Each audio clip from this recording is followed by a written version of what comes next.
We're going to talk about and extend our conversation relating to color systems, as we talked about last class. Some early pioneers of color theory and their development, as well as sort of land on what some artists today are doing with those early research discoveries. We'll start off with an artist named Yves Klein. And Yves Klein was uh, an artist who really did push the envelope in terms of sculpture and painting and performance art. And in the performance art aspect, he used live models and live music as a means to really think about his relationship with the color that essentially he invented called International Klein Blue. And so here we have a quote: "Blue has no dimensions, it is beyond." Above all of his accolades and achievements, Klein ultimately he became famous for developing this incredibly vivid, intense shade of blue. So for Klein, this blue held a very significant meaning. He represented the blue itself represented his spirituality and his religious upbringing, and essentially the natural elements like water and sky, and to him the vast expanse of the universe. So a short video to talk about his work and life.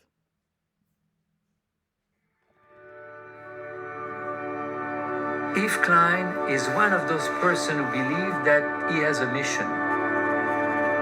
He gonna achieve very important things. He had the feeling that he was on earth to change emotion.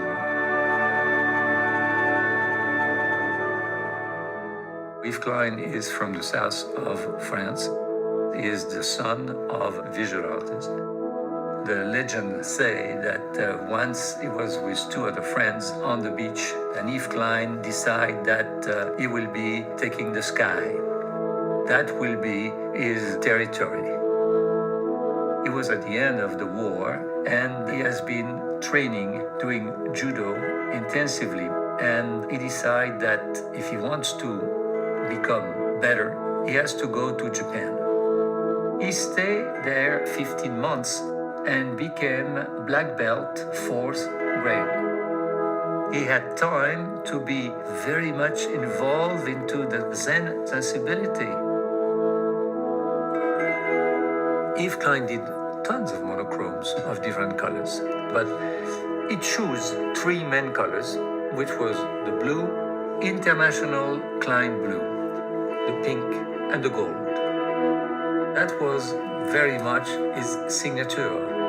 The blue color is the spirituality, and the pink, which is the flesh, and gold symbolize the passage into the immaterial. Everything Yves Klein did has been intense. Aesthetically speaking, he was really doing something different. But that was Yves Klein. He was possessed. He really showed to people the immaterial. For his birthday, he decided that he gonna do something very important, which he called the void. He gonna make the gallery his work, and he paint everything in white, and it was absolutely fantastic. Of course, the critics were having fun of this guy who pretend that there is something who exists even when it's empty. The world of Yves Klein is something special. He is extremely spiritual.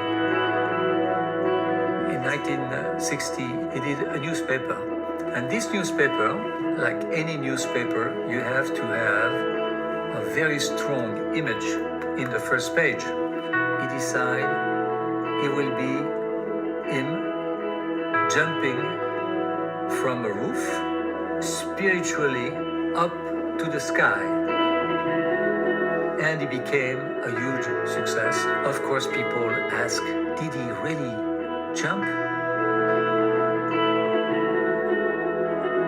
He did the famous anthropometry. The model become the paintbrush, and you print it on the canvas. Then he had an idea. he decided that he gonna do a public anthropometry.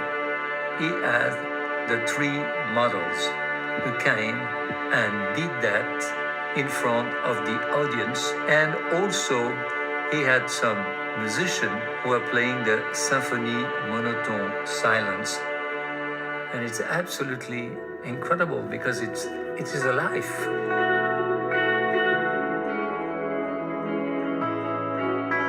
He opened a lot of doors. He did probably something like 1,400-500 work of art. It was very much avant-garde, and each time everyone tried to make fun of him. For me, he was a genius.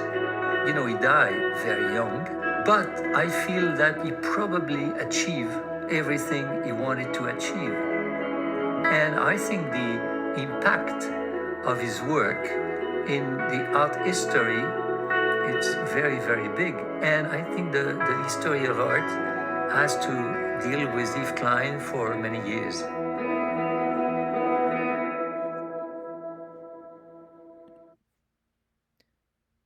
So, as we begin to think about the kind of context and atmosphere that really allowed Yves Klein to develop and push the boundaries, we have to talk about the Bauhaus pretty extensively. How it was different, who taught there, and essentially what effects it left behind. It was founded in 1919 in the city of Weimar in Germany by an architect by the name of Walter Gropius. Gropius died in about 1969. Their objective was incredibly radical, and it was a concept that basically said that they wanted to reimagine the material world to reflect the unity of all of the arts, that no art was above another. And they did this through 8 primary tenets. That there was no border between artists and craftsmen, that they were the same, that it didn't matter if you made functional art or non-functional art that hung on a wall. That the artist himself or herself is essentially an exalted craftsman. Basically, it was the objects that they made left behind primarily. And that form follows function. So the actual look of a thing is secondary to what it actually does. And then the complete work of art, the full immersive experience of what a work of art should be, emotionally, psychologically, even physiologically, how we respond in our bodies to artwork. And of course, true materials, real materials that ultimately led with the materiality. So if it's made of wood, it looks like wood. It's not transformed to look like some other thing that it's made of. Minimalism, of course, very clean, hard edges, very understated, very sophisticated, very pared down. And an emphasis on technology. Sorry, I've got a typo there. What does that mean? That means that any new technological advancements that potentially could put the artist's artwork more forward, they would utilize. And then, of course, a smart use of resources, using all of the material, using all of the thing, not only using the perfectness of a thing, say, in wood. And the Bauhaus design really did feature little to no embellishment or ornamentation, instead drawing attention to the streamlined design. And most of us are already very familiar with this. For example, many Bauhaus buildings have completely flat roofs in order to create a kind of simple geometric look. So a short video on the Bauhaus itself.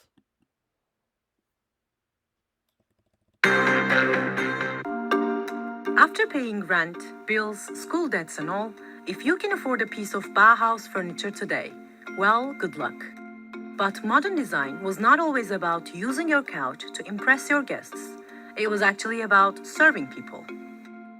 In 1919, German architect Walter Gropius came up with a radical idea, which he published in the Proclamation of the Bauhaus. The question was, how can we create a new world? His answer was this: by the union of all the arts. So he founded a school in Germany that just did that. And when Hitler closed it at the outset of the Second World War, most of the designers moved to the US, and so did the Bauhaus movement. And we're talking about Gropius, Ludwig Mies van der Rohe, and the painters like Kandinsky and Paul Klee. There, the movement evolved in the post-war period, fostering ideas of democracy and freedom. And soon after, it spread to India, China, and the USSR. And for Turkey, well, students here got to hear about it in school. We were able to locate a report by the professor Ercüment Kalmuk and his 20-year work within ITU, where he was trying to form workshops that would be becoming, let's say, of a Bauhaus education. I find especially the report of Kalmuk, where he speaks of, in 49, speaks of getting in touch with a professor at Yale and then trying to learn more about the Bauhaus literature to improve the lessons that he's giving. The idea of Bauhaus is interpreted in so many different levels and ways. It's almost kind of like a tag that comes along with certain types of education. This is Salt Beyoğlu on Istiklal Street, and they're offering a new interpretation of the movement as a globally connected institution in a new exhibition in collaboration with Bauhaus Imaginista, a major international project marking 100 years of the movement. The show comes in 4 chapters, and what you heard is Turkey's side of the story. For our project, what we wanted to do was to explore not so much the Bauhaus as a school, but more its impact internationally. So looking at the period after 1933. So how did the Bauhaus land in the Soviet Union? What kind of reception in Asia was there for the Bauhaus? And we see that the Bauhaus, we traveled to many different continents, and we saw that almost everywhere you have an art school, design school, architecture school. The Bauhaus is some kind of reference point. But why is this important today? Well, we can actually Google it. This is Google's logo before 2015 and after 2015, featuring serif and sans serif fonts. Serifs are these little additional parts in the letter. The world was all in serif at one point, and for Germans, serifs were part of their national identity. Bold colors, simple and clean designs, functionality. It's modern, more playful and lighter, easily produced and commercialized. It led to forming a global identity with great ease. It was the idea of a kind of new start, you know? So after the war, after independence, that there would be the kind of modernity, technology. There was maybe an enthusiasm and a belief that these things could make a difference to society. And I think the Bauhaus was a part of that. It wasn't the whole story, but it was an important part of that story. For instance, in the case of India, the country didn't just fight the British system of governance, but also their strict and traditional sense of style. Before independence, you had a kind of rejection of the British government school system. So the British imposed a particular education system into India that was kind of traditional and had this division between art and craft, for example. Then in the early 20th century, you had a school that was set up by Rabindranath Tagore that was looking to the European avant-garde. So it looked to the Bauhaus, looked away from the kind of British example. And after India's fight for independence, the country's first Prime Minister, Jawaharlal Nehru, said the design must be used to develop the country.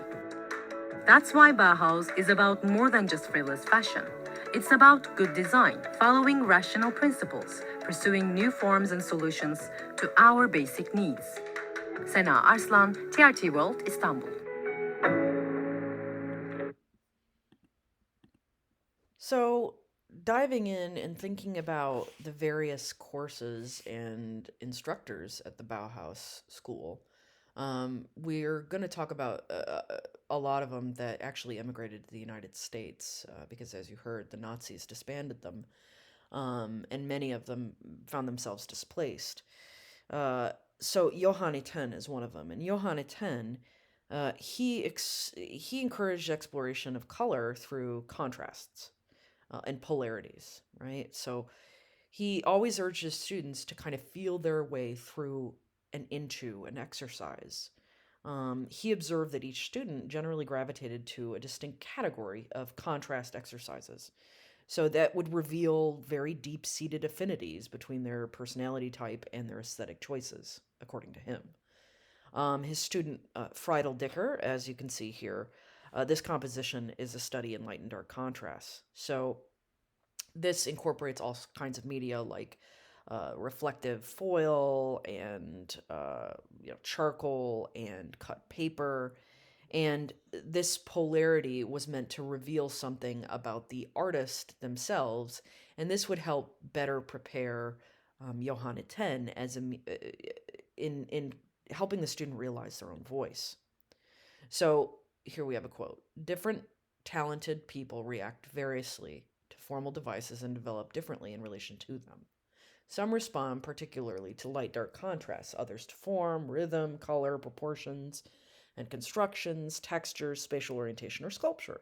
In this way, I was able to recognize in each student a light-dark type, or a rhythmical type, or even a metal, wood, or glass type." So he says that these little exercises would allow him some insight into what the student might actually flourish in, be it a material like metal or wood, or different things about their personality that may yield a kind of creative identity. Vasily Kandinsky, another artist and instructor at the Bauhaus, defined the material surface on which the work of art is constructed as what he called the basic plane, or BP, abbreviated. The square was the most typical form of the basic plane, and it would correspond to the standard shapes of most painted canvases, obviously. So red was to him was its most natural color pairing. So red, as Kandinsky would say, quote, "is distinguished from yellow and blue by its characteristic of lying firmly on the plane, and from black and white by an intensive inner seething, a tension within it." He had a very poetic interpretation about how we navigate and make formal choices as artists through the implementation of design, right? And he oftentimes would use music as a means to do that. So his works were heavily influenced by compositions in music, and so he would freeform or sort of pull through a stream of consciousness these compositions that ultimately would use geometric forms, shapes, and colors to mimic his experiences, his emotional and psychological experiences with musical symphonies. Paul Klee, another artist, he had a design theory class where he would incorporate weaving as a workshop. And through this sort of advanced training in the handling of form and color, he would do these studies, or he would have these students do these studies. And here we have a watercolor exercise done by Marguerite Willers. And it reflects his teaching on the subject of what he called equilibrium.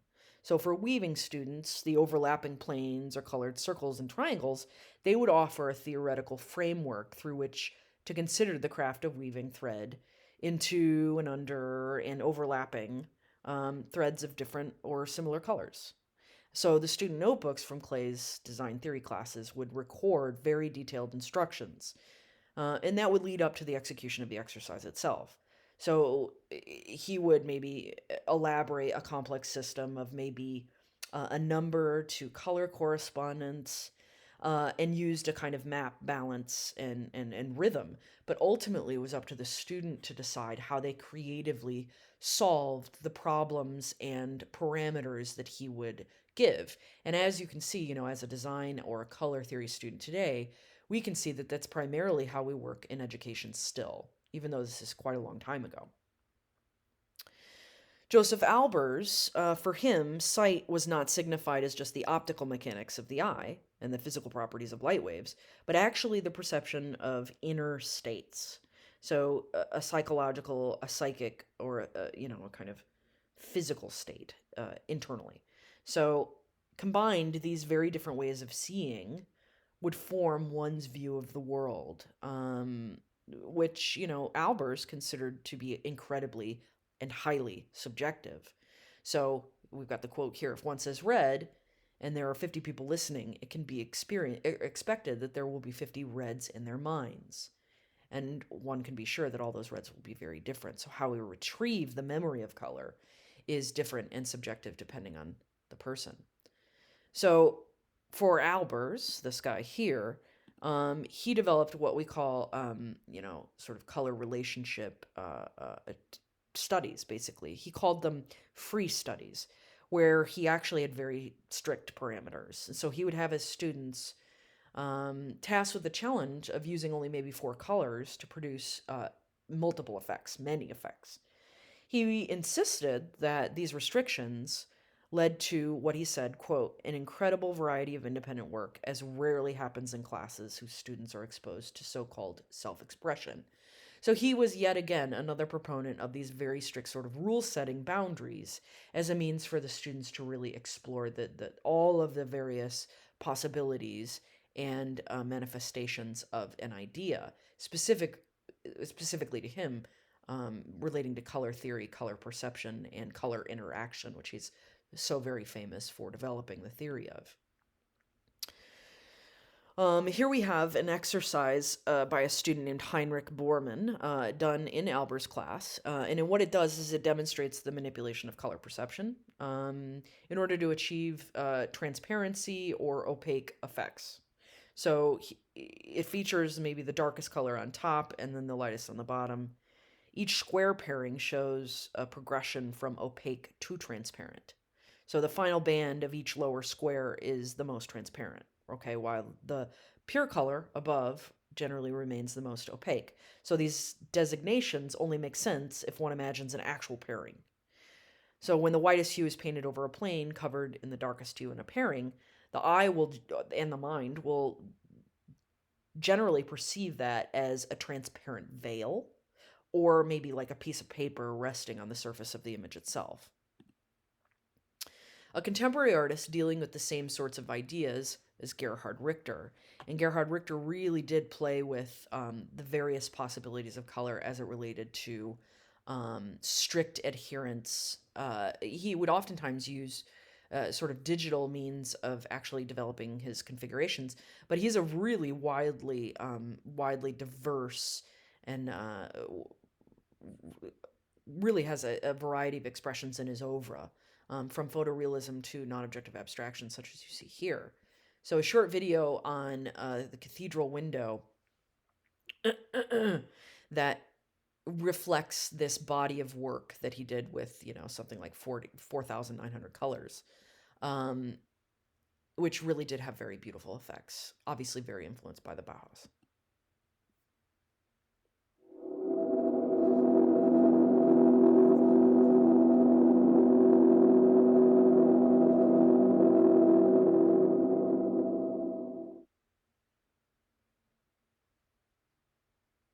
Welcome to this week's video where we're having a closer look at the cathedral window by Gerhard Richter, which he executed in 2007 for Cologne Cathedral. So here are the 5 noteworthy things about this work of art. First of all, who was Gerhard Richter, or who is Gerhard Richter rather? He's one of the most important figures in contemporary art and one of the most expensive living artists.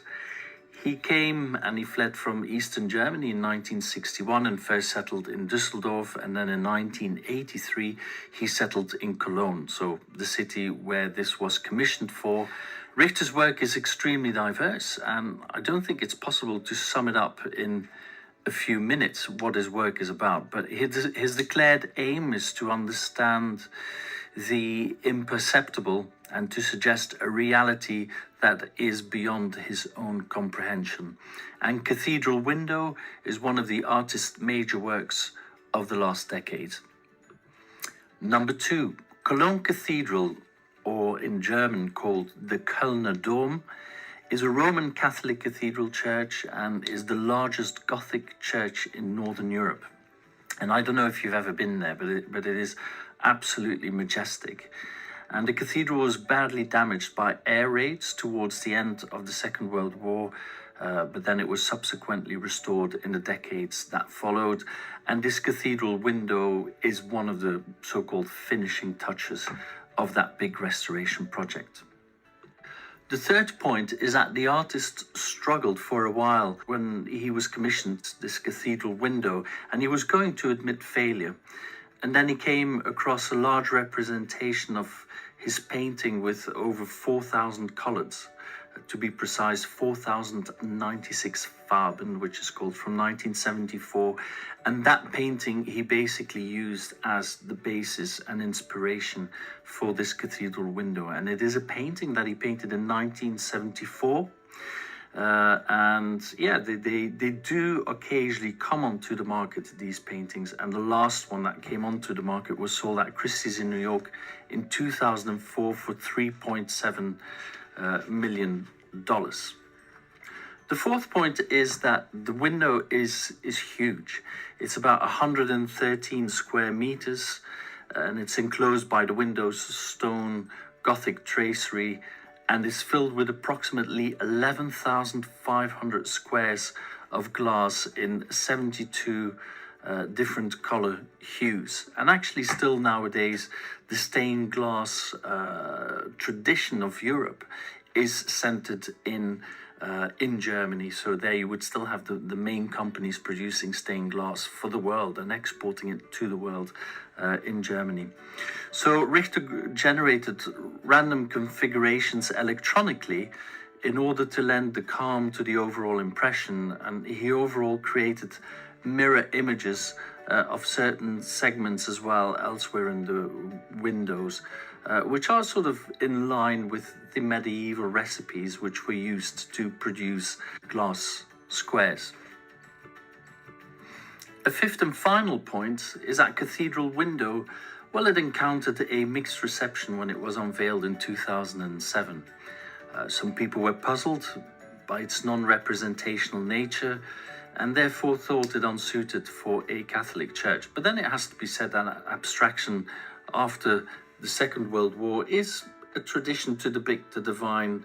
That's not that unusual. In the 2012 Richter exhibition, it was pointed out that it is undeniably impossible to make out the divine. And Richter said that the window and the fact that it is abstract is sort of his own desire to create an image of something that we cannot picture, since it is beyond the limits of our senses and experiences. So it's that he basically accentuates in this window the non-representable nature of the divine, which I think is an interesting point. So thanks very much for watching this week's video, and we look forward. So if we think about a few more artists relating to the influence of the Bauhaus movement in the contemporary world, we've got Christine Buckton Tillman and Lisa Solomon working together collaboratively, doing a whole project in which they acquire a variety of home objects, essentially, the detritus from the domestic space, that people were asked to essentially just donate and contribute so that they could be rearranged in a way that created a kind of visual spectrum, a kind of rainbow immersive experience with just simply the world around us, asking us to really think about and be reflective of how color shapes our lives and how we interact with it. Additionally, we've got Gerlinde Gruber and Christine Strempel for a packaging company where they contributed all of their product packages that these two artists essentially created a kind of assemblage at a conference in order to sort of reflect the varying spectral color arrangements that the company would draw from and that their designers would draw from. And finally, the artist David Allen Peters, who's a personal favorite of mine, he will pour and paint on acrylic paint layer after layer after layer after layer. And what he'll do is he'll carve up in a way that utilizes a kind of linoleum block blade, a printmaker's tool, to expose the varying topographical layers. And so we'll end on him. And hopefully you enjoy his work and you understand the influence of the Bauhaus on contemporary artists today in relationship to color theory.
I've been working on this painting for about 12, 15 years, I'd say. It started out down here, didn't like it, kept painting up to here, tried something, didn't work out, painted over it again, didn't like it, and now here we are at this.